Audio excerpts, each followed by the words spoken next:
ನಾನಾ ಕಡೆಯಿಂದ ಜನ ಬಂದಿದ್ದಾರೆ, ನಿಮ್ಮನ್ನ ಸೆಲೆಬ್ರೇಟ್ ಮಾಡ್ತಾ ಇದ್ದಾರೆ, ಶುಭ ಹಾರೈಸ್ತಾ ಇದ್ದಾರೆ. ಅಷ್ಟು ಜನ ಬಂದಿದ್ದಾರೆ ಇವತ್ತು ನಿಮ್ಮನ್ನ ನೋಡ್ಲಿಕ್ಕೆ ಅಂತ. ಹೇಗೆ ಅನ್ಸುತ್ತೆ? ನಾವು ಜನನ ಎಷ್ಟು ಪ್ರಾಮಾಣಿಕವಾಗಿ ಪ್ರೀತಿಸ್ತೀವೋ, ನಾವು ಜನಗಳನ್ನ ಎಷ್ಟು ಪ್ರಾಮಾಣಿಕವಾಗಿ ನಂಬ್ಕೋತೀವೋ, ಅದರ ದುಪ್ಪಟ್ಟು ಹತ್ಪಟ್ಟು ಜನ ನಮ್ಮನ್ನು ಪ್ರಾಮಾಣಿಕವಾಗಿ ಪ್ರೀತಿಸ್ತಾರೆ, ಹರಿಸ್ತಾರೆ, ನಂಬ್ಕೋತಾರೆ. ನಾವೇನಿದು ರಾಜಕೀಯ ಲಾಭಕ್ಕೆ ಅಂತ ಮಾಡ್ತಾ ಇಲ್ಲ, ಅವ್ರು ತೋರ್ಸೋ ಪ್ರೀತಿನ ನಾವು ಎಂಜಾಯ್ ಮಾಡ್ತಾ ಇದ್ದೀವಿ. ನಿಮ್ಮ ಬೆಂಬಲಿಗರೆಲ್ಲ ನಿಮ್ಮನ್ನ ಭಾವಿ ಶಾಸಕರು ಅಂತ ಕರೀತಾರೆ, ಏನು ಅಂತ ಇದು? ಚುನಾವಣೆಯಲ್ಲಿ ನಾನು ಸೋತಿರ್ಬೋದು, ಆದರೆ ಜನರ ಪ್ರೀತಿ ಗಳಿಸುವಲ್ಲಿ ನಾನೇನು ಸೋತಿಲ್ಲ. ನನಗೆ ಶಾಸಕ ಆಗ್ಬೇಕು ಅನ್ನೋದು ಅವರ ಆಸೆ, ಅದಕ್ಕೆ ಪೂರಕವಾಗಿ ನಾನು ಕೆಲಸ ಮಾಡ್ತಾ ಇದ್ದೀನಿ. ಅಂದ್ರೆ ಎಲ್ಲಿ ಮಿಸ್ ಆಯ್ತು ಅಂತ ಅನ್ಸ್ತು ನಿಮ್ಗೆ ಆ ಚುನಾವಣೆಯಲ್ಲಿ? ಅವ್ರ ಕಾಲದಲ್ಲಿ TC 20-25 ಸಾವಿರಕ್ಕೆಲ್ಲ ಹಾಕ್ಸ್ಬೇಕಾಗಿತ್ತು. ಈ ಕಾಂಗ್ರೆಸ್ ಸರ್ಕಾರದಲ್ಲಿ 3.5 ಲಕ್ಷ ಬೇಕು. ಈಗ ಮುಂದಿನ ಚುನಾವಣೆಯಲ್ಲಿ ಮಂಡ್ಯದ ಜನ ನಿಮ್ ಕೈ ಹಿಡಿತಾರೆ ಅಂತ ಅನ್ಸುತ್ತಾ? ನಾವು ಜನದಿಂದ ದೂರನೂ ಇಲ್ಲ, ನಮ್ಮಿಂದನೂ ಜನ ದೂರ ಇಲ್ಲ.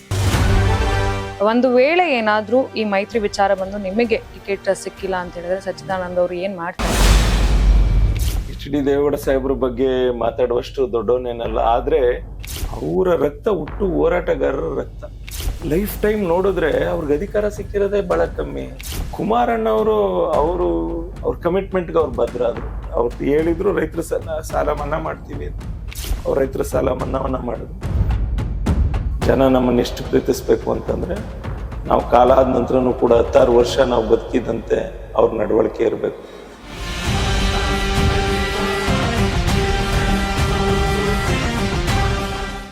ನೀವು ಸಣ್ಣ ಆಗ್ಬೇಕಲ್ವಾ? ಅದು ಒಂದು ಉತ್ತಮ ಆಹಾರದಿಂದ ಸಣ್ಣ ಆಗ್ಬೇಕಲ್ವಾ? ಪ್ರತಿದಿನ ನಮ್ಮ ಜೀನಿ ಸ್ಲಿಮ್ನ ಯೂಸ್ ಮಾಡಿ ಯಾವುದೇ ಸೈಡ್ ಎಫೆಕ್ಟ್ ಇಲ್ದಂಗೆ ನೀವು ಸಣ್ಣ ಆಗ್ತೀರಾ. ಹಾಯ್, ಹಲೋ, ನಮಸ್ಕಾರ. ಕರ್ನಾಟಕ ಟಿವಿಗೆ ಸ್ವಾಗತ. ನಾನು ಆಂಕರ್ ರಂಜಿತಾ ರೇವಣ್ಣ. ಇವತ್ತು ನಾವಿದ್ದೀವಿ ಮಂಡ್ಯ ಜಿಲ್ಲೆಯ ಶ್ರೀರಂಗಪಟ್ಟಣದ ಎಂಡುವಾಳು ಗ್ರಾಮದಲ್ಲಿ. ಇಲ್ಲಿನ ಅಂದ್ರೆ ಮಂಡ್ಯ ಜಿಲ್ಲೆಯ ಬಿಜೆಪಿ ನಾಯಕರು ಮತ್ತು ಶ್ರೀರಂಗಪಟ್ಟಣ ವಿಧಾನಸಭಾ ಕ್ಷೇತ್ರದ ಬಿಜೆಪಿ ಮುಖಂಡರಾಗಿರುವಂತ ಎಸ್ ಸಚ್ಚಿದಾನಂದ ಅವರ ಹುಟ್ಟು ಹಬ್ಬ ಇವತ್ತು. ಸೊ ಅವ್ರ ಜೊತೆ ಹಾಗೆ ಒಂದು ಮಾತುಕತೆ ಮಾಡೋಣ ಅಂತ ನಮ್ಮ ಕರ್ನಾಟಕ ಟಿವಿ ಟೀಮ್ ಇವತ್ತು ಇಲ್ಲಿಗೆ ಬಂದಿದೀವಿ. ಸೊ ಅವ್ರನ್ನ ಮಾತನಾಡಿಸ್ತಾ ಹೋಗ್ತೀನಿ. ಸರ್ ನಮಸ್ತೆ, ಅಂಡ್ ಮೊದಲನೇದಾಗಿ ಹ್ಯಾಪಿ ಬರ್ಡೇ. ಫಸ್ಟ್ ಕ್ವಶನ್ ನಾನು ಕೇಳಲೇಬೇಕು ಸರ್, ಎಷ್ಟು ಜನ ಅಂದ್ರೆ ಲೈಕ್ ನಾನಾ ಕಡೆಯಿಂದ ಜನ ಬಂದಿದ್ದಾರೆ, ನಿಮ್ಮನ್ನ ಸೆಲೆಬ್ರೇಟ್ ಮಾಡ್ತಾ ಇದ್ದಾರೆ, ಶುಭ ಹಾರೈಸ್ತಾ ಇದ್ದಾರೆ, ಅಷ್ಟು ಜನ ಬಂದಿದ್ದಾರೆ ಇವತ್ತು ನಿಮ್ಮನ್ನ ನೋಡ್ಲಿಕ್ಕೆ ಅಂತ. ಹೇಗ್ ಅನ್ಸುತ್ತೆ? ಅಲ್ಲ, ಇದು ಕಳೆದ 16 ವರ್ಷದಿಂದ ನನ್ನೆಲ್ಲ ಹಿತೈಷಿಗಳು, ನಮ್ಮ ಬಿಜೆಪಿ ಪಕ್ಷದ ಕಾರ್ಯಕರ್ತರು, ನಮ್ಮ ಸ್ನೇಹಿತರು ವರ್ಷದ ಒಂದಿನ ನಾನು ಹುಟ್ಟುಹಬ್ಬದ ದಿನ ನನ್ನ ಮನೆ ಹತ್ರ ಬಂದು ನನಗೆ ಶುಭ ಹಾರೈಸೋದು, ಆಶೀರ್ವಾದ ಮಾಡುವಂತ ಕಾರ್ಯಕ್ರಮ, ನಿನ್ ಜೊತೆ ನಾ ಇದ್ದೀನಿ ಅನ್ನುವಂತ ಒಂದು ಬೆಂಬಲ ಕೊಡುವಂತ ಕಾರ್ಯಕ್ರಮ 16 ವರ್ಷದಿಂದ ಮಾಡ್ತಾ ಬಂದಿದ್ದಾರೆ. ಈ ವರ್ಷನೂ ಆಗಿದೆ. ಅಂದ್ರೆ ಬೆನ್ನಾಗಿ ಈಗ ಲೈಕ್ ಹಾಲಿ MLA ನೋ MP ನೋ ಇದ್ದಾಗ ಜನ ಬರೋದನ್ನ ನಾನು ನೋಡಿದ್ದೆ. ಬಟ್ ಸೋತಾಗ್ಲೂ ಒಂದ್ ಮನುಷ್ಯಂಗೆ ಅಷ್ಟು ಸಪೋರ್ಟ್ ಮಾಡ್ಬೇಕಂತ ಇಷ್ಟು ಜನ ಬರ್ತಲ್ಲ, ಅದು ನೋಡಿದ್ರೆ ಬಹಳಷ್ಟು ಖುಷಿ ಆಗುತ್ತೆ ಸರ್. ಇನ್ನೊಂದು ಕೇಳಲೇಬೇಕು ನಾನು, ನಿಮ್ಮ ಬೆಂಬಲಿಗರೆಲ್ಲ ನಿಮ್ಮನ್ನ ಭಾವಿ ಶಾಸಕರು ಅಂತ ಕರೀತಾರೆ, ಏನು ಅಂತ ಇದು? ಅಲ್ಲ ಅಂದ್ರೆ ಕಾನ್ಫಿಡೆಂಟ್ ಆಗಿದಾರ ಮುಂದಿನ ಶಾಸಕರು ಸಚ್ಚಿದಾನಂದ ಅವರೇ ಅಂತ? ಅಲ್ಲ, ಸಾರ್ವಜನಿಕ ಜೀವನದಲ್ಲಿ, ಚುನಾವಣಾ ರಾಜಕೀಯದಲ್ಲಿ ಜನಗಳ ಆಶಯವೇ ಜನಗಳ ತೀರ್ಮಾನವೇ ಅಂತೀನಿ.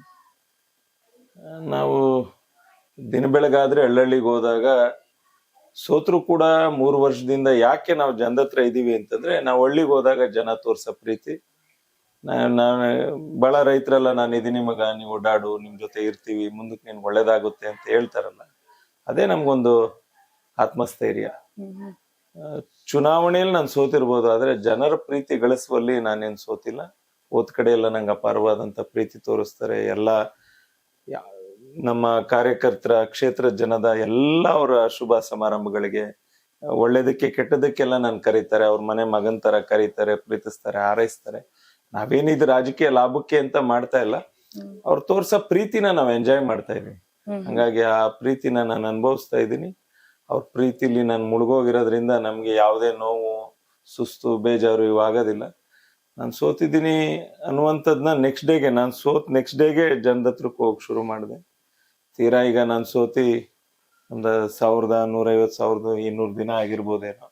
ನಾನು ಎಲ್ಲೋ ತೀರಾ ಕುಟುಂಬದ ಜೊತೆ, ಸ್ನೇಹಿತರ ಜೊತೆ, ಈ ಕ್ಷೇತ್ರದಿಂದ ಹೊರಗಡೆ ದೇಶ ವಿದೇಶಗಳಿಗೆ ಹೋದಾಗ ನಾನು ಆ ಕ್ಷೇತ್ರದ ಜೊತೆ, ಜನ ಜೊತೆ ಎಲ್ಲ ಬೇರೆದಿಲ್ಲ. 1,000 ದಿನಕ್ಕೂ ಹೆಚ್ಚು ನಾನು ಅವ್ರಗಳ ಜೊತೆನೆ ಇದ್ದೀನಿ. ಅವ್ರು ತೋರಿಸ್ತಾ ಇರ್ತಕ್ಕಂಥ ಪ್ರೀತಿನ ನಾನು ಒಂಥರ ಆನಂದಿಸ್ತಾ ಇದ್ದೀನಿ. ಅವ್ರ ಜೊತೆ ನಾನು ನಡ್ಕೊಂಡು ಹೋಗ್ತಾ ಇದ್ದೀನಿ. ಗೊತ್ತಿಲ್ಲ ಚುನಾವಣೆ ಯಾವ್ಯಾವ ಹಂತದಲ್ಲಿ ಯಾವ್ಯಾವ ತಿರುವು ತಗೋತಿದೋ ಗೊತ್ತಿಲ್ಲ.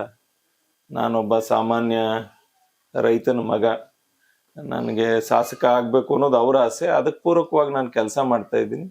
ನಮ್ಮ ಪಕ್ಷದ ಹೈಕಮಾಂಡು, ನಮ್ಮ ಪಕ್ಷ, ನಮ್ಮ NDA ಮೈತ್ರಿಕೂಟ, ಫೈನಲಿ ಜನ ಇದ್ರೆ ಎಲ್ಲವೂ ಕೂಡ ಆಗ್ತದೆ. ಅವ್ರ ಆಶೀರ್ವಾದವನ್ನೇ ಸದಾ ಶ್ರೀರಕ್ಷೆಯಾಗಿ ಪಡೆದುಕೊಂಡು ನಾ ಸಾಕ್ತಾ ಇದ್ದೀನಿ. ನೋಡೋಣ ಮುಂದೇನ. ಎಸ್, ಏನು ಗೆದ್ದಾಗ್ಲೇ ಸ್ವಲ್ಪ ಕೆಲಸ ಮಾಡೋದು ಬಹಳಷ್ಟು ಕಮ್ಮಿ. ನಮ್ಗೆ ಶಾಸಕರು ಸಿಗೋದಿಲ್ಲ, ಸಂಸದರು ಸಿಗೋದಿಲ್ಲ ಅಂತ ಬಹಳಷ್ಟು ಕಂಪ್ಲೇಂಟ್ ಮಾಡ್ತಾರೆ ಜನ. ಆದ್ರೂ ಕೂಡ 2023 ಚುನಾವಣೆಯಲ್ಲಿ ಸೋಲ್ತೀರಾ. ಅದಾದ ನಂತರ ಬಹಳಷ್ಟು ಕಾರ್ಯಕ್ರಮಗಳನ್ನ ಮಾಡ್ತೀರಾ. ಹೆಲ್ಮೆಟ್ ವಿತರಣೆ ಆಗಿರ್ಬೋದು, ಬಾಗಿನ ಕೊಡುವಂತದ್ದಾಗಿರ್ಬೋದು, ಅಥವಾ ಸಣ್ಣ ಪುಟ್ಟ ಸಹಾಯ ಮಾಡುವಂತದ್ದಾಗಿರ್ಬೋದು. ಸೊ ಇದು ಹೇಗ್ ಬಂದಿದ್ದು? ಐ ಮೀನ್, ಎಷ್ಟೊಂದ್ ಜನ ಸೋತ್ರು ಸಾಕು ನನಗೆ ಅಂತ ಹೋಗೋರು ಕೂಡ ಇದ್ದಾರೆ. ಬಟ್ ಆದ್ರೆ ನೀವು ಯಾವಾಗ್ಲೂ ಜನಗಳ ಮಧ್ಯೆ ಇರ್ತೀರಲ್ಲ, ಹೇಗೆ? ಅಲ್ಲ, ನಮ್ಗೆ ನಾವು ಸಾರ್ವಜನಿಕ ಜೀವನದಲ್ಲಿ ನಾವು ಜನನ ಎಷ್ಟು ಪ್ರಾಮಾಣಿಕವಾಗಿ ಪ್ರೀತಿಸ್ತೀವೋ, ನಾವು ಜನಗಳನ್ನ ಎಷ್ಟು ಪ್ರಾಮಾಣಿಕವಾಗಿ ನಂಬ್ಕೋತೀವೋ, ಅದ್ರ ದುಪ್ಪಟ್ಟು 10 ಪಟ್ಟು ಜನ ನಮ್ಮನ್ನು ಪ್ರಾಮಾಣಿಕವಾಗಿ ಪ್ರೀತಿಸ್ತಾರೆ, ಹರಿಸ್ತಾರೆ, ನಂಬ್ಕೋತಾರೆ. ನನ್ಗೆ ಅವ್ರು ಯಾರು ಹೊರಗ್ಲೋರು ಅಂತ ಅನ್ಸೋದಿಲ್ಲ. ನನ್ನ ಕುಟುಂಬದವ್ರಾಗಿ ನಾನು ಸ್ವೀಕಾರ ಮಾಡಿದ್ದೀನಿ. ಅವರು ಕೂಡ ಅವ್ರ ಕುಟುಂಬದ ಒಂಥರ ನನ್ನ ಅಣ್ಣನೋ, ತಮ್ಮನೋ, ಮಗನೋ, ನಮ್ಮ ಬಂಧು ಅನ್ನೋ ತರ ನೋಡ್ಕೋತಾ ಇದ್ದಾರೆ. ನನ್ನ ಸಂತೋಷ ಅವ್ರ ಸಂತೋಷ, ಅವ್ರ ಕಷ್ಟ ನನ್ನ ಕಷ್ಟ ಅನ್ನೋ ರೀತಿನಲ್ಲಿ ಪರಸ್ಪರ ಇಬ್ರು ಕೂಡ ಇದು ಒಂಥರ ಹೆಂಗೆ ಅಂದ್ರೆ, ನಮ್ದು ನಮ್ಮ ಕ್ಷೇತ್ರದ ಜನಗಳದು ತಾಯಿ ಮಗನ ಸಂಬಂಧ, ನಮ್ಮನೆ ಮನೆ ಹುಡುಗ ಅನ್ನುವಂತ ಸಂಬಂಧ. ಮನಸ್ಪೂರ್ವಕವಾಗಿ ನಾನು ಅವ್ರನ್ನ ಸ್ವೀಕಾರ ಮಾಡ್ಕೊಂಡಿದ್ದೀನಿ, ಅವ್ರು ನನ್ನನ್ನು ಸ್ವೀಕಾರ ಮಾಡ್ಕೊಂಡಿದ್ದಾರೆ. ಇದು ಯಾವುದೇ ತರ ಲಾಭ ನಷ್ಟ ಲೆಕ್ಕಾಚಾರ ಆಗ್ತಾನೆ ಆಗೋಗಿದೆ. ಗೊತ್ತಿಲ್ಲ ನಾವ್ ಎಲ್ಲೋಗಿ ನಿಂತ್ಕೋತೀವಿ, ಏನಾಯ್ತೀವಿ ಅಂತ. ಮತ್ತೆ 10 ಜನ 100 ಜನ ಸ್ನೇಹಿತರು, ಈಗ ನೋಡಿ ನಾವು ಲ್ಯಾಪ್ಟಾಪ್ಗಳನ್ನ ಕೊಟ್ವಿ. ಯಾರ್ಯಾರು MBBS ಉಚಿತವಾಗಿ ಫ್ರೀ ಸೀಟ್ ತಗೋತಾರೋ ಅವ್ರಿಗೆಲ್ಲ ಲ್ಯಾಪ್ಟಾಪ್ ಕೊಟ್ವಿ. ನಿಮಗೆ ಗೊತ್ತಿರ್ಲಿ, ನಾನು ಒಂದು ಲ್ಯಾಪ್ಟಾಪ್ನು ನಾನು ನನ್ನ ಸ್ವಂತ ಹಣದಿಂದ ಖರೀದಿ ಮಾಡಿಕೊಟ್ಟಿಲ್ಲ. ಎಲ್ಲರೂ ಕೂಡ ನನ್ನ ಸ್ನೇಹಿತರು ಕೊಟ್ಟಿದ್ದಾರೆ. ಒಂದು 20 ಲ್ಯಾಪ್ಟಾಪ್, ಎಲ್ಲ ಸ್ನೇಹಿತರುಗಳು ಒಂದೊಂದು ಲ್ಯಾಪ್ಟಾಪ್ ಕೊಡ್ಸಿದ್ದಾರೆ. ಅಶೋಕಣ್ಣವ್ರೆ 10 ಲ್ಯಾಪ್ಟಾಪ್ ನಾನೇ ಕೊಡ್ತೀನಿ, ಒಳ್ಳೆ ಕೆಲಸ ಮಾಡ್ತಾ ಇದೀನಿ ಅಂತ ಅವ್ರು ಕಳ್ಸಿದ್ರು. ಬೆಂಗಳೂರಲ್ಲಿ ಬಹಳ ಅನುಕೂಲಸ್ಥ ಸ್ನೇಹಿತರು ನಾನು ಮಾಡೋ ಕೆಲಸ ನೋಡಿ ನನಗ್ ಬೆನ್ನೆಲುಬಾಗಿ ನಿಂತಿರ್ತಾರೆ. ಸಾಕಷ್ಟು ಕೆಲಸಗಳನ್ನ ಮಾಡ್ತಾ ಇದೀವಿ ಅಂತಂದ್ರೆ ಆ ದೇವರು, ನಮ್ಮ ಸ್ನೇಹಿತರೆಲ್ಲ ನನ್ನ ಬೆನ್ನಿಂದ ನಿಂತು ನನ್ನ ಕೈಲಿ ಮಾಡಿಸ್ತಾ ಇದ್ದಾರೆ. ಜನಗಳ ಆಶೀರ್ವಾದ, ಪ್ರೀತಿ ಚೆನ್ನಾಗಿದೆ. ಇದೇನ್ ನಾನು ಪ್ರಾಮಾಣಿಕವಾಗಿ ಹೇಳ್ತಾ ಇದ್ದೀನಲ್ಲ, ಇದೊಂಥರ ಇದನ್ನ ಅನುಭವಿಸ್ತವ್ರಿಗೆ ಗೊತ್ತೋ ಪ್ರೀತಿನ. ನಮ್ ಸಾರ್ವಜನಿಕ ಜೀವನದಲ್ಲಿ ಟೀಕೆ ಟಿಪ್ಪಣಿಗಳು ಬರ್ತವೆ. ಯಾವ್ದೋ ಕ್ಷೇತ್ರದಲ್ಲಿ, ಯಾವ್ದೋ ಮೂಲೆಯಲ್ಲಿ, ಯಾವ್ದೋ ಜಿಲ್ಲೆಯಲ್ಲಿ ಕೂತ್ಕೊಂಡು ಏನ್ ಬೇಕಾದ್ರೂ ಮಾತಾಡ್ಬೋದು. ಆದ್ರೆ ಕ್ಷೇತ್ರದಲ್ಲಿ ಜನದ ಪ್ರೀತಿನ ನಾನು ಮನಸಾರಾಗಿ ನಾನು ಆನಂದಿಸ್ತಾ ಇದ್ದೀನಿ. ಅವ್ರ ಪ್ರೀತಿ ಕೊಟ್ಟಿರೋದಕ್ಕೆ ನಾನು ಜನಗಳನ್ನ ಆರಾಧಿಸ್ತಾ ಇದ್ದೀನಿ ಮನಸ್ಪೂರ್ವಕವಾಗಿ. ಓಕೆ, ಇನ್ನು ಕಳೆದ ಬಾರಿ ಏನಾದ್ರೂ MLA ಆಗಿದ್ರೆ ಅಥವಾ ಮುಂದೆ MLA ಆದ್ರೆ ನಿಮ್ಮ ವಿಷನ್ ಏನ್ ಮಾಡ್ಬೇಕು ಅನ್ಕೊಂಡಿದ್ರ? ಏನ್ ಬದಲಾವಣೆ ಮಾಡ್ಬೇಕು ಅನ್ಕೊಂಡಿದ್ದೀರಾ? ನಮ್ ಕ್ಷೇತ್ರ ಸಾಕಷ್ಟು ಟೂರಿಸಂ ಇರ್ತಕ್ಕಂಥ ಕ್ಷೇತ್ರ, ಸಾಕಷ್ಟು ಪೊಟೆನ್ಶಿಯಲ್ ಕ್ಷೇತ್ರ. ಈ ಕ್ಷೇತ್ರದಲ್ಲಿ ಏನ್ ಬೇಕಾದ್ರೂ ಮಾಡ್ಬೋದು. ದೊಡ್ಡ ಇಂಡಸ್ಟ್ರಿ ಮಾಡಕ್ಕೆ ನಮ್ಮಲ್ಲಿ ಅವಕಾಶ ಇದೆ. IIT ತರಕ್ಕಿಲ್ಲ ಅವಕಾಶ ಇದೆ. ಯಾಕೆಂದ್ರೆ ನಮ್ KRS ಇದೆಯಲ್ಲ, 70-80 ದಶಕದಲ್ಲಿ ದೇಶ ವಿದೇಶಿಗರೆಲ್ಲ ಇಲ್ಲಿ ಪ್ರವಾಸೋದ್ಯಮಕ್ಕೆ ಬರ್ತಾ ಇದ್ರು. ಕೈ ಬೀಸಿ ಪ್ರವಾಸೋದ್ಯಮ ಕರೀತಾ ಇತ್ತು. ಆ KRS ನಾವು ಸೆಂಟರ್ ಮಾಡ್ಕೊಂಡ್ರೆ ಹಾಸನ, ಕೂರ್ಗು, ಕನ್ನೂರು, ಚಾಮರಾಜನಗರ, ಮಂಡ್ಯ, ರಾಮನಗರ, ತುಮಕೂರು, ಅರ್ಥ ಆಯ್ತಲ್ಲ, ಇಲ್ಲಿ ತಮಿಳ್ನಾಡನ್ ಬಾರ್ಡ್ರು, ಈ ನಾವು ಒಂದು 10 ಜಿಲ್ಲೆಗೆ ಅದು KRS ಬಾರ್ಡರ್ ಆಗುತ್ತೆ. ಅಲ್ಲೇ ಒಂದು IIT ಸ್ಥಾಪನೆ ಮಾಡಿದ್ರೆ ಕೇಂದ್ರ ಸರ್ಕಾರ, ಸಾಕಷ್ಟು ನಮ್ ಜನಕ್ಕೆ ಅನುಕೂಲ ಆಗುತ್ತೆ. ಅರ್ಥ ಆಯ್ತಲ್ಲ. ಆ ತರದ್ದು ಒಂದಲ್ಲ, ಹೇಳ್ತಾ ಹೋದ್ರೆ ಸಾಕಷ್ಟಿದೆ. ಯಾಕೆಂದ್ರೆ ಶ್ರೀರಂಗಪಟ್ಟಣ ಮೈಸೂರು ಸಂಸ್ಥಾನದ ರಾಜಧಾನಿ. ಶ್ರೀರಂಗಪಟ್ಟಣದಲ್ಲಿ ಮೈಸೂರು ಸಂಸ್ಥಾನದವರು ಅದನ್ನ ರಾಜಧಾನಿಯಾಗಿ ಇಟ್ಕೊಂಡು ದಸರಾ ಸ್ಟಾರ್ಟ್ ಆಗಿದ್ದಿಲ್ಲಿ ಶ್ರೀರಂಗಪಟ್ಟಣದಲ್ಲಿ. ಮತ್ತೆ ನಮ್ದು ಮೈಸೂರಿಗೆ ಹೊಂದ್ಕೊಂಡಿರೋದ್ರಿಂದ ನಾವು ಎಕೋ ಟೂರಿಸಂ ಸಿಟಿ ಮಾಡ್ಬೋದು, ಇಂಡಸ್ಟ್ರಿಯಲ್ ಹಬ್ ಮಾಡ್ಬೋದು, IT ಹಬ್ಬನು ಕೂಡ ಮಾಡ್ಬೋದು. ನಿಮ್ಗೆ ಇನ್ಫೋಸಿಸ್ ಇದೆಯಲ್ಲ, ಮೈಸೂರು ಇನ್ಫೋಸಿಸ್, ನಮ್ಮ ಬೆಳಗೊಳ ಹೋಬ್ಳಿ ಆ ಜಮೀನ್ಗಳಿಗೆ ಹೊಂದ್ಕೊಂಡಂಗೆ ಇದೆ. ಓಕೆ. ಅದ್ರ ಇನ್ಫೋಸಿಸ್ ಅಂತದ್ದು ಇನ್ನೊಂದ್ ತರ್ಬೋದಲ್ಲ, ವಿಪ್ರೋ ತರ್ಬೋದಲ್ಲ ಶ್ರೀರಂಗಪಟ್ಟಣದಲ್ಲಿ. ಶ್ರೀರಂಗಪಟ್ಟಣಕ್ಕೆ. ಓಕೆ. ಅಲ್ಲ ಅದ್ ಗೊತ್ತಿಲ್ಲ ನಮ್ಗೆ, ನಾವ್ ಎಲ್ಲಿಗೆ ಹೋಗಿ ನಿಲ್ತೀವಿ ಅನ್ನೋದು ನನ್ಗೆ ಇದುವರೆಗೂ ಗೊತ್ತಿಲ್ಲ. ನಾನು ಹೇಳಿದ್ನಲ್ಲ, ಹ್ಮ್. ಬಹುಶಃ ಹಿಂದೆ ಕಾಲೇಜಿಂದ ಇದ್ದಾಗ್ಲೂ ಕೂಡ ನಮ್ ಸ್ನೇಹಿತರು, ನಾವು ಗ್ರಾಮೀಣ ಪ್ರದೇಶದವರು, ನಗರ ಪ್ರದೇಶದವರು ಅಂತ ನಾವು ಕಾಲೇಜಲ್ಲಿ ಓದ್ಬೇಕಾರಿತ್ತು. ನಾವು ಎಲ್ಲ ಹಳ್ಳಿಲಿ ಓದ್ತಕ್ಕಂಥ ಹುಡುಗರು ಎಲ್ಲ ಹುಡುಗಿರೆಲ್ಲ ನಾವು ಒಂದಾಗಿರು. ನಾವು ಮಂಡ್ಯದ ಅಂದ್ರೆ ನಗರ ಪ್ರದೇಶದವರು ನಮ್ಗೆ ಅವಕಾಶಗಳು ಕೊಡುದಿಲ್ಲ, ನಾವು ಗ್ರಾಮೀಣ ಪ್ರದೇಶದವರೆಲ್ಲ ಒಟ್ಟಾಗಿದ್ರೆ ನಮಗ್ ಸಿಗುವಂತ ಅವಕಾಶಗಳು ಸಿಕ್ಕೇ ಸಿಗ್ತದೆ ಅಂತ. ನಾನು ಕಾಲೇಜಲ್ಲೇ ವಿದ್ಯಾರ್ಥಿ ಸಂಘದ ಅಧ್ಯಕ್ಷ ಆಗಿದ್ದೆ. ನಮ್ ಗ್ರಾಮೀಣ ಪ್ರದೇಶದವರೆಲ್ಲ ನಮ್ ಜೊತೆ ಇರ್ತಿದ್ರು. ನಾವ್ ಇಲ್ಲಿ ಗಂಡ್ ಬಂದಿದೀವಿ ಅಂತ ನಮ್ ಕುಟುಂಬದವ್ರು ಎಷ್ಟು ಮುಖ್ಯನೋ ನನ್ನ ಸ್ನೇಹಿತರು ಅಷ್ಟೇ ಮುಖ್ಯ. ನನ್ PUC ಇರುವಾಗ್ಲೇ ನೀ MLA ಐತಿ ಅಂತ. ಅಂದ್ರೆ ಆಗಿಂದನೇ ರಾಜಕೀಯದಲ್ಲಿ ನಿಮ್ಗೆ ಇಂಟ್ರೆಸ್ಟ್? ನಮ್ಗೆ ಅದೊಂಥರ ಹುಚ್ಚು, ರಾಜಕೀಯ ಇಚ್ಛಾಶಕ್ತಿ, ಆಸಕ್ತಿ. ನಾವು ಸಣ್ಣದ್ರಿಂದ ನೋಡ್ತಾ ಬಂದದ್ದು, ಅದ್ರ ಕಡೆ ಇಂಟ್ರೆಸ್ಟ್ ಜಾಸ್ತಿ. ಅದಕ್ಕೆ ಪೂರಕವಾಗಿ ಹೋಯ್ತಾ ಇದೀವಿ. ಅದಕ್ಕೆ ಒಬ್ನಿಂದ ಎಲ್ಲ ಸಾಧ್ಯನಾ? ನನ್ನಿಂದ ಆಯ್ತು ಅಂದ್ರೆ ನನ್ನಂತ ಮೂರ್ಖ ಯಾರು? ನೂರಾರು ಜನ ಸ್ನೇಹಿತರು, ನೂರಾರು ಜನ ಕುಟುಂಬ ಸದಸ್ಯರು, ಸಾವಿರಾರು ಜನ ಕಾರ್ಯಕರ್ತರು ಶ್ರಮ ಪಟ್ಟದಕ್ಕೆ ಇವತ್ತು ಶ್ರೀರಂಗಪಟ್ಟಣದಲ್ಲಿ ಬಿಜೆಪಿ ಸದೃಢವಾಗಿ ಬೆಳೆದ್ ನಿಂತಿದೆ. ಈಗ ಅಂದ್ರೆ ಈ ವಿಚಾರ ಅಂದ್ರೆ ಮೈತ್ರಿ ಯಾವ ರೀತಿಯಾಗಿ ನಡೀತಾ ಇದೆ ಅನ್ನೋದು ಕೂಡ ಗೊತ್ತು ನಿಮಗೆ. ಒಂದು ವೇಳೆ ಏನಾದ್ರೂ ಈ ಮೈತ್ರಿ ವಿಚಾರ ಬಂದು ನಿಮಗೆ ಟಿಕೆಟ್ ಸಿಕ್ಕಿಲ್ಲ ಅಂತ ಹೇಳಿದ್ರೆ ಸಚ್ಚಿದಾನಂದ್ ಅವರು ಏನ್ ಮಾಡ್ತಾರೆ? Independent candidate. ನಾನು ಬಿಜೆಪಿ ಪಕ್ಷದ ಕಟ್ಟಾಳು. ಇವತ್ತು ಒಬ್ಬ ರೈತನ ಮಗನ್ಗೆ, ಒಬ್ಬ ಯುವಕನಿಗೆ ಯಾರ ಮನೆ ಬಾಗ್ಲಿಗೂ ಅಲಿಸ್ದೆ ಪಕ್ಷ ನನಗೆ ಟಿಕೆಟ್ ಕೊಟ್ಟಿದೆ. ಟಿಕೆಟ್ ಕೊಟ್ಟಂತ ಸಂದರ್ಭದಲ್ಲಿ ನನ್ನ ಬೆಂಬಲಿಗರ ಜೊತೆಗೆ ಇಲ್ಲಿಯ ಬಿಜೆಪಿಯವರು ನನ್ನ ಬಹಳ ಗೌರವವಾಗಿ ಪ್ರೀತಿಪೂರ್ವಕವಾಗಿ ನಡೆಸ್ಕೊಂಡಿದ್ದಾರೆ. ನಾವು ನಮ್ಮ ಪಕ್ಷದಲ್ಲಿ ಒಂದೇ ಇದೆ, ವ್ಯಕ್ತಿಗಿಂತ ಪಕ್ಷ ಮುಖ್ಯ, ಪಕ್ಷಕ್ಕಿಂತ ದೇಶ ಮುಖ್ಯ ಅಂತ. ಒಂದು ರಾಜ್ಯ ಕಟ್ಟೋ ವಿಚಾರದಲ್ಲಿ, ಒಂದು ದೇಶ ಕಟ್ಟೋ ವಿಚಾರದಲ್ಲಿ ಪಕ್ಷ ಏನಾದ್ರೂ ತೀರ್ಮಾನ ತಗೊಂಡು ನನ್ಗೆ ವ್ಯತಿರಿಕ್ತವಾಗಾದ್ರೆ ನಾನು ಅದಕ್ಕೆ ತಲೆ ಬಾಗುವಂತ ಮನಸ್ಥಿತಿ ಇಟ್ಕೊಂಡಿದ್ದೀನಿ. ಯಾಕೆಂದ್ರೆ ರಾಜಕಾರಣ ನಿಂತ ನೀರೆಲ್ಲ ಈಗ್ಲೇ ಮುಗ್ದೋಗ್ಬಿಡುದಿಲ್ಲ. ನನ್ಗೀಗ 38 ವರ್ಷ. ಎಷ್ಟೋ ಜನ ನನ್ನ ಸ್ನೇಹಿತರು ಬದುಕಟ್ಗಳಕ್ಕೆ ಒದ್ದಾಡ್ತಾ ಇದಾರೆ. ಅಂತ ಸಂದರ್ಭದಲ್ಲಿ ನೂರಾರು ಜನ ಸೇರಿ ನನ್ನನ್ನ ಇವತ್ತು ಈ ಮಟ್ಟಕ್ಕೆ ತಂದಿರೋದು. ನನ್ನ ಶಕ್ತಿ, ನನ್ನ ಯುಕ್ತಿ, ನನ್ನ ಪ್ರಾಮಾಣಿಕತೆಯನ್ನ ಗುರುತಿಸಿ ಪಕ್ಷ ನನಗೆ ಎಲ್ಲವನ್ನೂ ಕೊಟ್ಟಿದೆ. ಇನ್ನು 2 ವರ್ಷ ಇದೆ. ಪಕ್ಷ ಉಳಿಸ್ಕೊಳ್ತದೋ ಅಥವಾ ಪಕ್ಷಕ್ಕೆ ಒಳ್ಳೇದಾಗತ್ತೆ ಅಂತ ನಮ್ ತಲೆದಂಡ ಮಾಡುತ್ತೋ, ನಾವಂತೂ ಪ್ರಾಮಾಣಿಕವಾಗಿ ಪಕ್ಷದ ಪರ ಇರ್ತೇವೆ. ಇದು ಅಪಸ್ತೃತ ನೀವು ಕೇಳಿದ ಪ್ರಶ್ನೆ. ಇನ್ನು 2 ವರ್ಷ ಇದೆ. ಆದ್ರೂ ಕೂಡ ನೀವು ಕೇಳೋದಕ್ಕೆ ನಾನು ಹೇಳ್ಬೇಕು, ಫೈನಲಿ ನನಗೆ ಪಕ್ಷ ಏನ್ ಹೇಳುತ್ತೆ ಆ ಕೆಲಸ ಮಾಡೋಣ. ನೀನ್ ಚುನಾವಣೆಗೆ ನಿಲ್ಲು ಅಂದ್ರೆ ನಾ ಚುನಾವಣೆಗೆ ನಿಲ್ತೀನಿ. ಇಲ್ಲಪ್ಪ ನೀನ್ ತ್ಯಾಗ ಮಾಡಿ ಇನ್ನೊಬ್ರು ಕೊಡ್ಬೇಕು ಅಂತಂದ್ರೆ ನಾ ಅದಕ್ಕೂ ರೆಡಿ ಇದ್ದೀನಿ. ಓವರಾಲ್ ನಮ್ ಕಾರ್ಯಕರ್ತರು, ನಮ್ ಬೆಂಬಲಿಗರು, ನಾವ್ ಹೇಳೋದು ಅಷ್ಟೇ. ನಾನು ಹಳ್ಳಿಗೆ ಹೋದಾಗೆಲ್ಲ ಹೇಳ್ತೀನಿ, ನೋಡಿ ವ್ಯಕ್ತಿ ಇರ್ತಾನೆ ಹೋಗ್ತಾನೆ, ಪಕ್ಷ ಮುಖ್ಯ.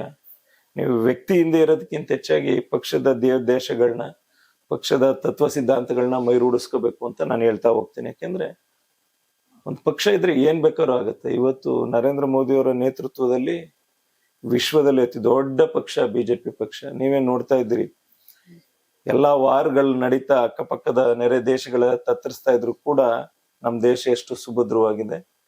ದುಬೈಲಿ ಆದಂತ ಇನ್ಸಿಡೆಂಟು, ಒಂದ್ 10-15 ದಿನ ಆದ್ರೂ ಅಲ್ಲಿ ಸಿಗಾಕೊಂಡಂತ ಬೇರೆ ದೇಶದ ನಿವಾಸಿಗಳನ್ನ ಅವ್ರು ಕರ್ಸ್ಕೊಳಕ್ ವಿಫಲ ಆದ್ರೆ ಕೆಲವೇ ಗಂಟೆಗಳಲ್ಲಿ, 1-2 ದಿನಗಳಲ್ಲಿ ನಮ್ಮ ದೇಶದಲ್ಲಿ ಇದ್ದಂತ ಎಲ್ಲಾ ನಿವಾಸಿಗಳನ್ನ ನಮ್ ದೇಶಕ್ಕೆ ಕರ್ಕ ಬರುವಂತದ್ದು. ಉಕ್ರೇನ್ ರಷ್ಯಾ ಯುದ್ಧದ ಸಂದರ್ಭದಲ್ಲಿ ಅಲ್ಲಿ ಸಿಗಾಕೊಂಡಿದ್ದಂತ ಎಲ್ಲ ನಮ್ಮ ಭಾರತೀಯರನ್ನ ವಾಪಸ್ ಇವತ್ತು ಮೋದಿಯವರು ಅಂತಂದ್ರೆ ವಿಶ್ವ ನಾಯಕ ಅನ್ನುವಂತ ನಿಟ್ಟಿನಲ್ಲಿ ಹೋಗ್ತಾ ಇರ್ಬೇಕಾದ್ರೆ, ಇಡೀ ದೇಶಕ್ಕೋಸ್ಕರ ಅವರನ್ನೇ ಅವರು ಅರ್ಪಣೆ ಮಾಡ್ಕೊಂಡಿರ್ಬೇಕಾದ್ರೆ, ವಾಜಪೇಯಿ ಅವರು, ಅಡ್ವಾಣಿ ಅವರು,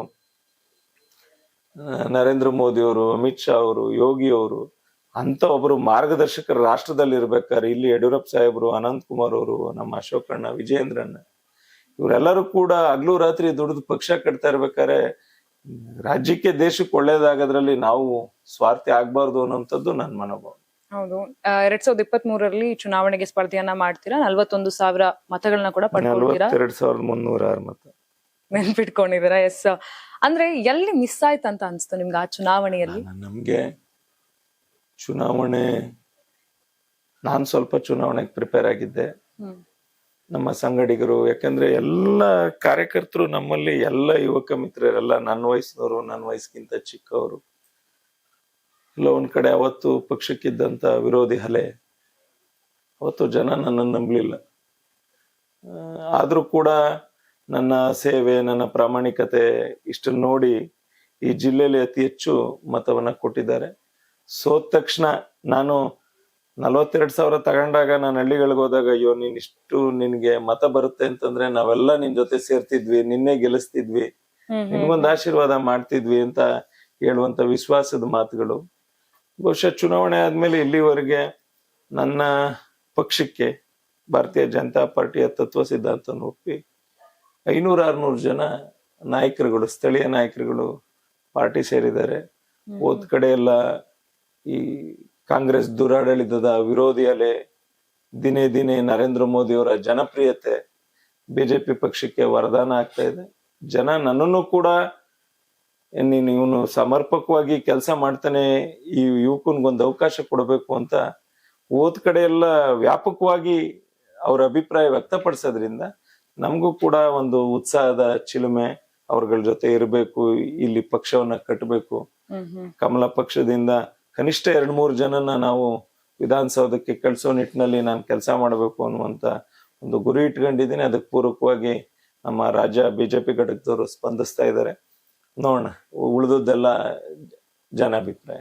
ಎಸ್, ಈಗ ಕಾರ್ಯಕರ್ತರು, ಜನ ಆಗಿರ್ಬೋದು, ಎಲ್ಲರೂ ಕೂಡ ನಿಮ್ಗೆ ಬಹಳಷ್ಟು ಸಪೋರ್ಟ್ ಮಾಡ್ತಾ ಇದ್ರೆ, ಅದನ್ನ ನಾವು ಕೂಡ ನೋಡ್ತಾ ಇದೀವಿ.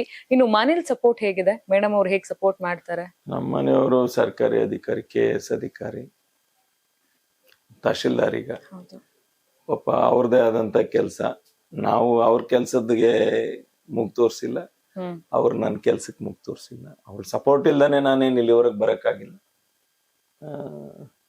ನಾನು ಕ್ಷೇತ್ರದ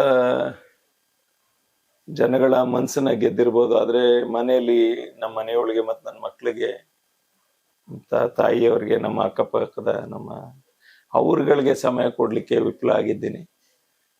ಎಲ್ಲೋ ಒಂದ್ ಕಡೆ ಅವ್ರಿಗೆ ಎಷ್ಟೇ ಬೇಜಾರಿದ್ರು ಕೂಡ ನನಗೆ ಸಪೋರ್ಟ್ ಮಾಡ್ತಾ, ಅದರಲ್ಲೂ ವಿಶೇಷವಾಗಿ ನಮ್ಮ ಕುಟುಂಬದ ಸರ್ವ ಸದಸ್ಯರು ನನ್ನ ವಿಚಾರದಲ್ಲಿ ತನು ಮನ ಧನ ನನ್ನ ಜೊತೆ ಇದ್ದು ನಂಗೆ ಸಪೋರ್ಟ್ ಮಾಡ್ತಾರೆ.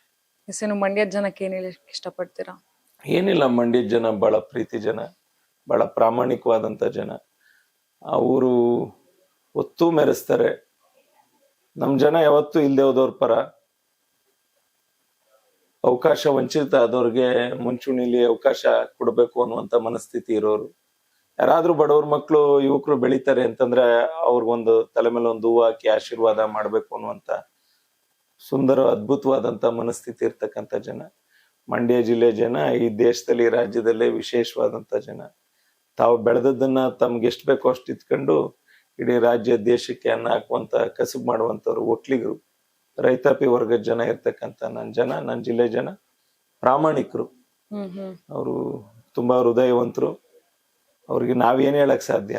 ಅವ್ರ ಆಶೀರ್ವಾದ ಬೇಡ್ತಾ ನಮ್ ಜಿಲ್ಲೆ ಯಾವಾಗ್ಲೂ ಸುಭಿಕ್ಷವಾಗಿರ್ಲಿ, ರೈತರಿಗೆ ಯಾವಾಗ್ಲೂ ಒಳ್ಳೇದಾಗ್ಲಿ. ಯಾಕಂದ್ರೆ ರೈತರ ಮಕ್ಳಿಗೆ ಹೆಣ್ಣು ಸಿಗ್ತಾ ಇಲ್ಲ. ಅದೊಂದು ಎಲ್ಲಾ ಹಳ್ಳಿಗಳಿಗೆ ಹೋದ್ರೆ ಅದೊಂದು ನೋವಾಗುತ್ತೆ. 100 ಜನ, 200 ಜನ, 300 ಜನ ಮದ್ವೆನೇ ಆಗ್ತಾ ಇಲ್ಲ. ಆದ್ರೆ ಮೊನ್ನೆ ಪರಮ ಪೂಜ್ಯ ಜಗದ್ಗುರು ನಿರ್ಮಲಾನಂದ ಶ್ರೀಗಳು ಹೇಳ್ತಾ ಇದ್ರು, ರೈತರಿಗೆ ಸಾಫ್ಟ್ವೇರ್ ಇಂಜಿನಿಯರ್ಗಿಂತ, ಸೈಂಟಿಸ್ಟ್ಗಿಂತ, ದೊಡ್ಡ ದೊಡ್ಡ ಹುದ್ದೆಯಲ್ಲಿ ಇರ್ತಕ್ಕಂಥ ಉದ್ಯಮಿಗಳಿಗಿಂತ ಬಹಳ ಬಹು ಬೇಡಿಕೆ ಬರುತ್ತೆ. ನೀವು ಯಾರು ಜಮೀನನ್ನ ಕಳ್ಕೊಬೇಡಿ, ನಿಮ್ಗೂ ನಿಮ್ಮೆಲ್ಲರ ಭವಿಷ್ಯ ಉಜ್ವಲವಾಗುತ್ತೆ ಅಂತ.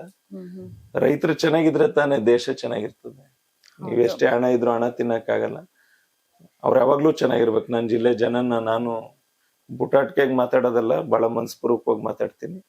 ನನ್ನ ಜಿಲ್ಲೆ ಯಾವತ್ತಿದ್ರು ಚೆನ್ನಾಗಿರ್ಬೇಕು, ಸದೃಢವಾಗಿರ್ಬೇಕು.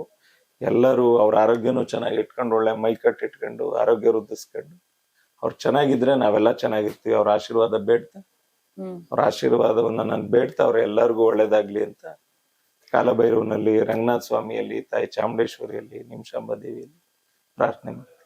ಈಗ ಮುಂದಿನ ಚುನಾವಣೆಯಲ್ಲಿ ಮಂಡ್ಯದ ಜನ ನಿಮ್ ಕೈ ಹಿಡಿತಾರೆ ಅಂತ ಅನ್ಸುತ್ತಾ?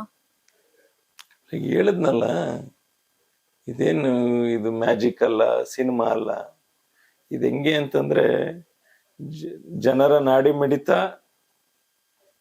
ಒಂದು ಅಭ್ಯರ್ಥಿಯ ನಾಡಿ ಮಿಡಿತ. ಜನಗಳ ನಾಡಿ ಮಿಡಿತವನ್ನ ನಾನು ಅರ್ಥಕೋಬೇಕು. ಅವ್ರು ಏನು ನಮ್ಮಿಂದ ಬಯಸ್ತಾ ಇದ್ದಾರೆ ಅದಕ್ಕೆ ಪೂರಕವಾಗಿ ಕೆಲಸ ಮಾಡಬೇಕು. ಅವ್ರೇನ್ ಬಯಸ್ತಾರೆ ಅದಕ್ಕೆ ಪೂರಕವಾದಂತ ನಡೆ ನುಡಿನ ನಾವು ಇಟ್ಕೋಬೇಕು. ಅದೇ ನಾನು ಹೇಳದ್ನಲ್ಲ, ನಾನು ತಲೈವಿ ಮೂವಿ ನೋಡ್ತಿದ್ದೆ. ಅದರಲ್ಲಿ MGR ಅವರು ಜಯಲಲಿತಾ ಅವ್ರಿಗೆ ಒಂದು ಮಾತೊಂದು ಸನ್ನಿವೇಶ, ನಾನು ನಮ್ಮ ವೈಫ್ ಇಬ್ರು ಸಿನಿಮಾ ನೋಡ್ತಾ ಇದ್ದೆ. ಅದರಲ್ಲಿ MGR ಅವರು ಜಯಲಲಿತಾ ಅವ್ರಿಗೆ ಒಂದು ಮಾತು ಹೇಳ್ತಾರೆ, ಈ ನೀನ್ ಜನಗಳನ್ನ ಎಷ್ಟು ಪ್ರಾಮಾಣಿಕವಾಗಿ ನಂಬ್ಕೋತೀಯ, ಪ್ರೀತಿಸ್ತೀಯ, ಅದ್ರ 10 ಪಟ್ಟು ಜನರು ನಿನ್ನ ನಂಬ್ತಾರೆ, ಪ್ರೀತಿಸ್ತಾರೆ, ಆರಾಧಿಸ್ತಾರೆ ಅಂತ. ಆ ಸಿನಿಮಾ ನೋಡಿದ ಒಂದು ವಾರಕ್ಕೇನೆ ಎನ್ ಶಂಕರೇಗೌಡ ಚಾರಿಟಬಲ್ ಟ್ರಸ್ಟ್ ನಾವು ಸ್ಥಾಪನೆ ಮಾಡಿದ್ವಿ. ನಮ್ಮ ತಂದೆ ಒಬ್ರು ಸಾಮಾನ್ಯ ರೈತರು. ಆ ಟ್ರಸ್ಟ್ ಮುಖೇನ ನಾವು ಕೋವಿಡ್ ಸಂದರ್ಭದಲ್ಲಿ 10,000ಕ್ಕೂ ಹೆಚ್ಚು ಕುಟುಂಬಸ್ಥರಿಗೆ ನಾವು ಫುಡ್ ಕಿಟ್ ಕೊಡುವಂಥದ್ದು, ಎಲ್ಲ ರೀತಿಯಲ್ಲಿ ವಿಶೇಷ ಚೇತನರಿಗೆ, ಮಂಗಳಮುಖಿಯರಿಗೆ, ಸವಿತ ಸಮಾಜದ ಬಂಧುಗಳಿಗೆ, ನೀರ್ಗಂಟಿಗಳಿಗೆ, ಪೌರ ಕಾರ್ಮಿಕರಿಗೆ, ಎಲ್ಲ ಒಂದು ಬಡರೇಖೆಗಿಂತ ಕೆಳಗಡೆ ಇರ್ತಕ್ಕಂಥ ಕುಟುಂಬಗಳಿಗೆ ನೇರವಾಗಿ ಹೋಗಿ ನಾವು ಫುಡ್ ಕಿಟ್ ವಿತರಣೆ ಮಾಡ್ತಿದ್ವಿ. ಅವತ್ತು ಮುಖ್ಯಮಂತ್ರಿ ಯಡಿಯೂರಪ್ಪನವರು, ತೋಟಗಾರಿಕೆ ಸಚಿವರು ನಾರಾಯಣಗೌಡ್ರು ನನ್ಗೊಂದಿನ ಕರೆ ಮಾಡ್ತಾರೆ, ನಾವು ತರಕಾರಿ ಖರೀದಿ ಮಾಡಕ್ ಆಗ್ತಾ ಇಲ್ಲ, ತರಕಾರಿ ಸಾಕ್ಸಕ್ ಆಗ್ತಾ ಇಲ್ಲ ಅಂತ. ಅವತ್ತೇ ಟ್ರಸ್ಟ್ ಇಂದ ನಮ್ಮ ಜಿಲ್ಲೆಯಲ್ಲೇ ಪ್ರಪ್ರಥಮವಾಗಿ ಮುಖ್ಯಮಂತ್ರಿ ಪರಿಹಾರ ನಿಧಿಗೆ ನಮ್ಮ ಟ್ರಸ್ಟ್ ಇಂದ ನಾವೇ ಮೊದಲಿಗರಾಗಿ ನಮ್ಮ ಟ್ರಸ್ಟ್ ಮುಖ್ಯಮಂತ್ರಿ ಪರಿಹಾರ ನಿಧಿಗೆ ಹಣವನ್ನ ಕೊಡುವಂತ ಕೆಲಸ ಮಾಡ್ತು. ನಾವು ರೈತರಿಂದ ನೇರವಾಗಿ ಅವ್ರಿಗೆ ಹಣ ಕೊಟ್ಟು ತರಕಾರಿಯನ್ನ ಖರೀದಿ ಮಾಡಿ ಟ್ರಸ್ಟ್ ಇಂದ ಉಚಿತವಾಗಿ ತರಕಾರಿಯನ್ನ ಹಂಚುವಂತ ಕೆಲಸ ಮಾಡಿದ್ರು. ಮುಖ್ಯಮಂತ್ರಿಗಳು ನನಗೆ ಪ್ರಶಂಸನಾ ಪತ್ರವನ್ನ ಕಳಿಸ್ಕೊಟ್ಟು ಬಹಳ ಮುಕ್ತ ಹೃದಯದಿಂದ ನಮ್ಮ ತಂದೆ ಹೆಸರನ್ನ ಟ್ರಸ್ಟ್ ನ ಕೊಂಡಾಡಂಥದ್ದು ಉದಾಹರಣೆ ಇದೆ. ಅದಾದ್ಮೇಲೆ 16 ದೇವಸ್ಥಾನಗಳ ಜೀರ್ಣೋದ್ಧಾರ ಮಾಡಿದೀವಿ. ಯಾರು ನಮ್ಮ ಕ್ಷೇತ್ರದಲ್ಲಿ ಬಡವರ ಮನೆಯಲ್ಲಿ ಸಾವಾಗ್ತದೆ, ಆ ಅಂತ್ಯಕ್ರಿಯೆಗೆ ನಾವು ನೆರವು ಕೊಡುವಂತ ಕಾರ್ಯಕ್ರಮವನ್ನ ಈ ಟ್ರಸ್ಟ್ ಅಡಿಯಲ್ಲಿ ಇಟ್ಕೊಂಡಿದ್ದೇವೆ.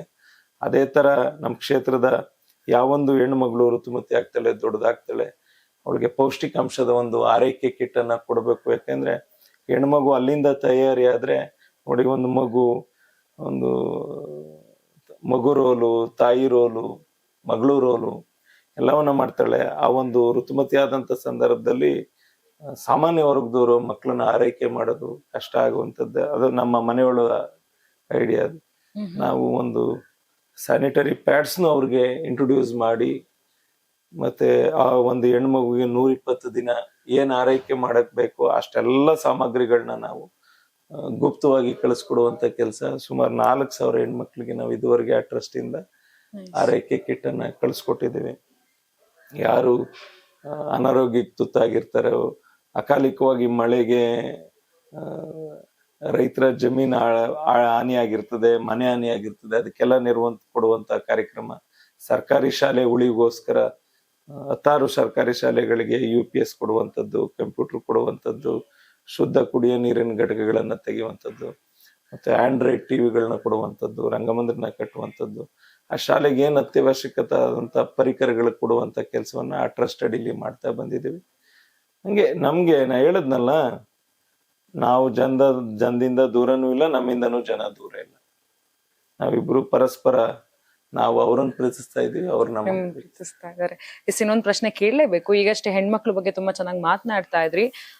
ಮಹಿಳಾ ಮೀಸಲಾತಿ ಜಾರಿಗೆ ಬರ್ತಾ ಇದೆ, ಕ್ಷೇತ್ರ ಪುನರ್ ವಿಂಗಡಣೆ ಅದು ಕೂಡ ಜಾರಿಗೆ ಬರುವಂತ ಸಾಧ್ಯತೆಗಳಿದೆ. ಸೊ ಅದ್ರ ಬಗ್ಗೆ ನಿಮ್ಮ ಅಭಿಪ್ರಾಯ? ನರೇಂದ್ರ ಮೋದಿ ಅವರು ಹೇಳೋರೆಲ್ಲ ಮಾಡಿ ತೋರ್ಸೋರು. ಹಿಂದೆಯಿಂದನೂ ಹೆಣ್ಮಕ್ಳಿಗೆ ನಾವು ಮೀಸಲಾತಿ ಕೊಡ್ತಾ ಇದೀವಿ ಅಂತ ಹೇಳ್ತಾನೆ ಬಂದ್ರು. ಇವತ್ತು ನಾಳೆ ನಾಳಿದ್ದ ಬಿಲ್ ಪಾಸ್ ಆಗ್ತಾ ಇದೆ. 33% ಲೋಕಸಭೆಲಿ ಮತ್ತೆ ವಿಧಾನಸಭೆಲಿ ಅವ್ರಿಗೆ ನಾವು ಅವಕಾಶವನ್ನ ಮಾಡ್ತಾ ಇದ್ದೀವಿ. 29ಕ್ಕೆ ಲೋಕಸಭೆ ಕ್ಷೇತ್ರ ಪುನರ್ ವಿಂಗಡಣೆ ಆಗುತ್ತೆ. ಬಹುಶಃ 33ಕ್ಕೆ ರಾಜ್ಯದಲ್ಲೂ ಕ್ಷೇತ್ರ ಪುನರ್ ವಿಂಗಡಣೆ ಆಗತ್ತೆ ಅಂತ ಅನ್ಕೊಂಡಿದೀನಿ. ಹೆಣ್ಮಕ್ಳು ಎಲ್ಲಾ ಕ್ಷೇತ್ರದಲ್ಲೂ, ಬರೀ ರಾಜಕೀಯ ಕ್ಷೇತ್ರ ಅಂತಲ್ಲ, ಎಲ್ಲಾ ಕ್ಷೇತ್ರದಲ್ಲೂ ಈಗ ಮುಂದೆ ಬರ್ತಾ ಇರ್ತಕ್ಕಂಥ ಕಾಲಘಟ್ಟದಲ್ಲಿ ನರೇಂದ್ರ ಮೋದಿ ಅವರ ನೇತೃತ್ವದ ಸರ್ಕಾರ ಏನು ಮಹಿಳೆಯರಿಗೆ 33% ರಿಸರ್ವೇಶನ್ ಕೊಡ್ಬೇಕು ಅಂತಿದೆ, ಅದಕ್ಕೆ ನಮ್ಮ ಸಂಪೂರ್ಣವಾದಂತ ಬೆಂಬಲ ಇದೆ. ಅದು ಅತ್ಯವಶ್ಯ ಕೂಡ. ಇನ್ನು NDA ನಾಯಕರಾಗಿರುವಂತ ಮಾಜಿ ಪ್ರಧಾನಿಗಳಾಗಿರುವಂತ HD ದೇವೇಗೌಡರ ಬಗ್ಗೆ ಏನ್ ಹೇಳ್ತೀರಾ? ಅಲ್ಲ, HD ದೇವೇಗೌಡ ಸಾಹೇಬ್ರ ಬಗ್ಗೆ ಮಾತಾಡುವಷ್ಟು ದೊಡ್ಡವನೇನಲ್ಲ. ಆದ್ರೆ ನನ್ನ ಜೀವಮಾನದಲ್ಲಿ ಒಂದಷ್ಟು ಒಳ್ಳೆ ಸಮಯ ಅವ್ರ ಹತ್ರ ಕಳೆಯುವಂತ ಅವಕಾಶ ನನಗ್ ಸಿಕ್ಕಿದೆ. ಇವತ್ತು ಇಡೀ ದೇಶದಲ್ಲೇ ಸನ್ಮಾನ್ಯ HD ದೇವೇಗೌಡರು ಸಾಹೇಬ್ರು ತೀರ್ಮಾನ ಮಾಡಿದಂಥದ್ದು ನರೇಂದ್ರ ಮೋದಿ ಅವ್ರ ಪರ ನಾನು ನಿಲ್ಬೇಕು ಅಂತ. ಆ ಇಳಿ ವಯಸ್ಸಿನಲ್ಲಿ ರಾಜ್ಯಸಭೆಯಲ್ಲಿ ಮತ್ತೆ ಲೋಕಸಭೆಯಲ್ಲಿ ಅವ್ರಿಗೆ ರೈತರ ಬಗ್ಗೆ ಇರ್ತಕ್ಕಂಥ ಕಮಿಟ್ಮೆಂಟು ನೋಡಿ. ತೆಂಗು ಬೆಳೆಗಾರರ ಬಗ್ಗೆ ಮಾತಾಡ್ತಾರೆ, ಅಡಕೆ ಬೆಳೆಗಾರರ ಬಗ್ಗೆ ಮಾತಾಡ್ತಾರೆ. ಬೆಂಗಳೂರವರು ಯಾವಾಗ್ಲೂ ಕೂಡ ಅವ್ರನ್ನ ನಿರ್ಲಕ್ಷ್ಯ ಮಾಡಿದ್ರು ಕೂಡ ಬೆಂಗಳೂರು ಕುಡಿಯೋ ನೀರ್ ಬಗ್ಗೆ ಮಾತಾಡ್ತಾರೆ, ಉತ್ತರ ಕರ್ನಾಟಕದ ನೀರಾವರಿಗಳ ಸಮಸ್ಯೆ ಬಗ್ಗೆ ಮಾತಾಡ್ತಾರೆ. ಅವ್ರು ನೋಡಿ, ಅವ್ರ ಜೀವಿತ, ಅವರ ಲೈಫ್ ಟೈಮ್ ನೋಡಿದ್ರೆ ಅವ್ರಿಗೆ ಅಧಿಕಾರ ಸಿಕ್ಕಿರೋದೇ ಬಹಳ ಕಮ್ಮಿ. 1 ವರ್ಷಕ್ಕಿಂತ ಕಮ್ಮಿ ಪ್ರಧಾನಮಂತ್ರಿ, 1 ವರ್ಷಕ್ಕಿಂತ ಕಮ್ಮಿ ಮುಖ್ಯಮಂತ್ರಿ, ನೀರಾವರಿ ಸಚಿವರಾದಾಗ ರಾಜೀನಾಮೆ ಕೊಟ್ಬಿಡ್ತಾರೆ. ಅಂದ್ರೆ ಅವರ ರಕ್ತ ಹುಟ್ಟು ಹೋರಾಟಗಾರರ ರಕ್ತ. ಅಂದ್ರೆ ಅವರು ಯಾವಾಗ್ಲೂ ಕೂಡ ಜನಗಳ ಬಗ್ಗೆ, ಕರ್ನಾಟಕ ರಾಜ್ಯದ ಬಗ್ಗೆ, ಈ ದೇಶದ ಬಗ್ಗೆ ಕಮಿಟ್ಮೆಂಟ್ ಇಟ್ಕೊಂಡಿರ್ತಕ್ಕಂಥವ್ರು. 93ನೇ ವಯಸ್ಸಿನಲ್ಲೂ ಕುಡಿಯೋ ನೀರ್ ಬಗ್ಗೆ ಮಾತಾಡ್ತಾರೆ ಅಂತಂದ್ರೆ ಅವ್ರು ಮಾತಾಡ್ತಾ ಇದ್ರೆ ಎಂತವ್ರಿಗೂ ಕಣ್ಣಲ್ಲಿ ನೀರ್ ಬರ್ತದೆ. ಅಂದ್ರೆ ಅವ್ರಿಗೆ ಅನ್ಸಿದೆ ನರೇಂದ್ರ ಮೋದಿ ಅವರು ದೇಶವನ್ನ ಕಟ್ತಾ ಇದ್ದಾರೆ, ಅವ್ರಿಗೆ ನಾನು ಬೆಂಬಲವಾಗಿ ಒಬ್ಬ ಅವರ ಹಿರಿಯ ಅಣ್ಣನಾಗಿ ಅವರ ಜೊತೆ ನಿಲ್ಬೇಕು ಅಂತ ತೀರ್ಮಾನ ಮಾಡಿ ಸನ್ಮಾನ್ಯ ಕುಮಾರಣ್ಣವ್ರನ್ನ ನರೇಂದ್ರ ಮೋದಿ ಅವರ ಸಂಪುಟದಲ್ಲಿ ಕೆಲಸ ಮಾಡ್ತಾ ಇದ್ದಾರೆ. ನರೇಂದ್ರ ಮೋದಿ ಅವ್ರ ಪರ, ಈ ದೇಶದ ಪರ, ಈ ಕರ್ನಾಟಕ ರಾಜ್ಯದಲ್ಲಿ JDS ದೇವೇಗೌಡ ಸಾಹೇಬ್ರು ಮತ್ತೆ ಕುಮಾರಣ್ಣವರು ನರೇಂದ್ರ ಮೋದಿ ಅವರು ಮಾಡ್ತಾ ಇರ್ತಕ್ಕಂಥ ಕೆಲಸಕ್ಕೆ ಕೈ ಜೋಡಿಸಿ ನಿಂತಿರ್ತಕ್ಕಂಥದ್ದು ನಿಜವಾಗ್ಲೂ ಕೂಡ ದೇಶ ಒಪ್ಪುವಂತ ಕೆಲಸ. ದೇವೇಗೌಡ ಸಾಹೇಬ್ರು ಅವರು ನಮ್ಮ ದೇಶದಲ್ಲೇ ಇವತ್ತು ಹಿರಿಯ ಮುತ್ಸದ್ದಿ ನಾಯಕರಾಗಿರೋದ್ರಿಂದ ನಮ್ಮ ಪ್ರಧಾನಿಯವರು ಅವ್ರಿಗೆ ಎಷ್ಟು ಪ್ರೀತಿ ತೋರಿಸ್ತಾರೆ, ಗೌರವ ತೋರಿಸ್ತಾರೆ ಅನ್ನೋದು ನೀವು ಹತ್ರದಿಂದ ಗಮನಿಸಿದ್ರಿ. ಮೊನ್ನೆ ಆದಿಚುಂಚನಗಿರಿಗೆ ಬಂದಾಗ್ಲೂ ಕೂಡ ದೇವೇಗೌಡ ಸಾಹೇಬ್ರಿಗೆ ಅವ್ರು ಕೊಟ್ಟಂತದ್ದು, ನಮ್ಮ ಮಂಡ್ಯದ ವಿಶೇಷವಾಗಿ ರಾಗಿ ಮುದ್ದೆ ಬಗ್ಗೆ ಮಾತಾಡ್ತಕ್ಕಂಥದ್ದು, ತರ ನಮ್ಮ ರಾಜ್ಯಕ್ಕೆ ದೇವೇಗೌಡ ಸಾಹೇಬ್ರು ಒಂದು ಹೆಮ್ಮೆ ಅಂತ ಹೇಳಿದ್ರೆ ತಪ್ಪಾಗೋದಿಲ್ಲ. ಅವ್ರು ನಿಜಕ್ಕೂ ಕೂಡ ಅವ್ರು ಹಾಕೊಟ್ಟಂತ ಅಡಿಗಲ್ಲು, ಅದಕ್ಕೆ ಪೂರಕವಾಗಿ ಕೆಲಸ ಮಾಡಿದ್ರೆ ನಾವೆಲ್ಲ ರಾಜಕಾರಣಿಗಳು ಅವ್ರು ನಮ್ಗಳಿಗೆ ಅವ್ರು ಮಾದರಿ ಆಗ್ತಾರೆ ಅಂತ ಹೇಳಿಕ್ಕೆ ಇಷ್ಟಪಡ್ತೀನಿ. ಮತ್ತೊಬ್ರು NDA ನಾಯಕರು ಮತ್ತು ಕೇಂದ್ರ ಸಚಿವರಾಗಿರುವಂತ HD ಕುಮಾರಸ್ವಾಮಿ ಅವ್ರ ಬಗ್ಗೆ ಏನ್ ಹೇಳ್ತೀರಾ? ಅಲ್ಲ, ಈಗ ಕುಮಾರಣ್ಣವರು ಅವರು ಜನಪರವಾದಂತಹ ಕಾಳಜಿ ಇಟ್ಕೊಂಡಿರ್ತಕ್ಕಂಥವ್ರು, ತಾಯ್ತನದ ಹೃದಯ ಇಟ್ಕೊಂಡವ್ರು. ನಿಮ್ಗೆ ಯಾರಾದ್ರೂ ಕೂಡ ರೈತಾಪಿ ವರ್ಗದ ಜನರು ಚೆನ್ನಾಗಿರ್ಬೇಕು ಅಂತ ಹೇಳಿ ಶರಾಯಿ ನಿಷೇಧ, ಲಾಟ್ರಿ ನಿಷೇಧ ಮಾಡಿದಂಥವ್ರು, ರೈತರ ಸಾಲ ಮನ್ನಾ ಮಾಡಿದಂಥವ್ರು, ಎಷ್ಟು ಕಮಿಟ್ಮೆಂಟ್. ಅವರು ಕಾಂಗ್ರೆಸ್ ಜೊತೆ ಸರ್ಕಾರ ಮಾಡಿದ್ರು ಕೂಡ ಅವ್ರಿಗೆ ಎಷ್ಟು ನಿರಂತರವಾಗಿ ಅವ್ರಿಗೆ ತೊಂದರೆ ಮೇಲೆ ತೊಂದರೆ ಅನುಭವಿಸ್ತಿದ್ರು ಕೂಡ ಅವ್ರ ಕಮಿಟ್ಮೆಂಟ್ಗೆ ಅವ್ರು ಭದ್ರಾದ್ರು. ಅವ್ರು ಹೇಳಿದ್ರು ರೈತರ ಸಾಲ ಮನ್ನಾ ಮಾಡ್ತೀವಿ ಅಂತ, ಅವ್ರ ರೈತರ ಸಾಲ ಮನ್ನಾವನ್ನ ಮಾಡಿದ್ರು. ಅವ್ರು ಒಂಥರ ಕಮಿಟ್ಮೆಂಟ್ ಇಟ್ಕೊಂಡು ಜನದ ಬಗ್ಗೆ, ವಿಶೇಷವಾಗಿ ರೈತರ ಬಗ್ಗೆ, ವಿಶೇಷ ಚೇತನರ ಬಗ್ಗೆ, ರೈತಾಪಿ ಹೆಣ್ಮಕ್ಳ ಬಗ್ಗೆ ವಿಶೇಷವಾದಂತ ಕಾಳಜಿ ಇಟ್ಕೊಂಡಿರ್ತಕ್ಕಂಥ ಕುಮಾರಣ್ಣವರು ನಮ್ಮ ದೇಶದ ಸನ್ಮಾನ್ಯ ಪ್ರಧಾನಮಂತ್ರಿಗಳಾದಂಥ ನರೇಂದ್ರ ಮೋದಿ ಅವರ ನೇತೃತ್ವದ ಸರ್ಕಾರದಲ್ಲಿ ಕ್ಯಾಬಿನೆಟ್ ಸಚಿವರಾಗಿದ್ದಾರೆ. ನಮ್ಮ ಜಿಲ್ಲೆಗೆ ಗುರುತರವಾದಂತ ಕೆಲಸ ಮಾಡ್ಲಿ, ಅವ್ರಿಗೆ ದೇವರು ಇನ್ನಷ್ಟು ಸಾರ್ವಜನಿಕವಾಗಿ ಹೆಚ್ಚಿನ ಕೆಲಸಗಳು ನಮ್ಮ ಜಿಲ್ಲೆಗೆ, ಅಭಿವೃದ್ಧಿ ಕೆಲಸಗಳನ್ನ ತರುವಂತ ಶಕ್ತಿಯನ್ನ ಕೊಡ್ಲಿ ಅಂತ ಪ್ರಾರ್ಥನೆ ಮಾಡ್ತೀನಿ. ಇನ್ನು ಆಗೇನೆ ಮಾಜಿ ಮುಖ್ಯಮಂತ್ರಿಗಳಾಗಿರುವಂತಹ BS ಯಡಿಯೂರಪ್ಪ ಅವ್ರ ಬಗ್ಗೆ ಏನ್ ಹೇಳ್ತೀರಾ? ಯಡಿಯೂರಪ್ಪ ಸಾಹೇಬ್ರ ಅಂತಂದ್ರೆ ಅವರು ರೈತ ನಾಯಕ. ಯಡಿಯೂರಪ್ಪ ಅವರು ಅಂತಂದ್ರೆ ರೈತ ಹೋರಾಟಗಳು. ಯಡಿಯೂರಪ್ಪ ಅವರು ಅಂತಂದ್ರೆ ಅಹೋರಾತ್ರಿ ಧರಣಿ. ವಿಶೇಷವಾಗಿ ರಾಜ್ಯದಲ್ಲಿ ರೈತನ ಹೆಸರಿನಲ್ಲಿ ಪ್ರಮಾಣ ವಚನ ಸ್ವೀಕರಿಸಿ ವಿಶೇಷವಾಗಿ ಕೃಷಿ ಬಡ್ಜೆಟ್ ನ ಮಂಡಿಸಿರ್ತಕ್ಕಂಥ ಯಾರು ಧೀಮಂತ ನಾಯಕರಿದ್ರೆ ಅದು ಸನ್ಮಾನ್ಯ ಮಂಡ್ಯ ಜಿಲ್ಲೆಯ ಬೂಕನಹಳ್ಳಿ ಯಡಿಯೂರಪ್ಪ ಸಾಹೇಬ್ರು. ಅವ್ರು ನಮ್ಮ ಜಿಲ್ಲೆಯವರು. ವಿಶೇಷವಾಗಿ ಅವ್ರು ಕೊಟ್ಟಂತ ನೀರಾವರಿ ಯೋಜನೆಗಳು, ಅವರು ರೈತರ ವಿಚಾರಕ್ಕೆ ಒತ್ತು ಕೊಟ್ಟಂತ.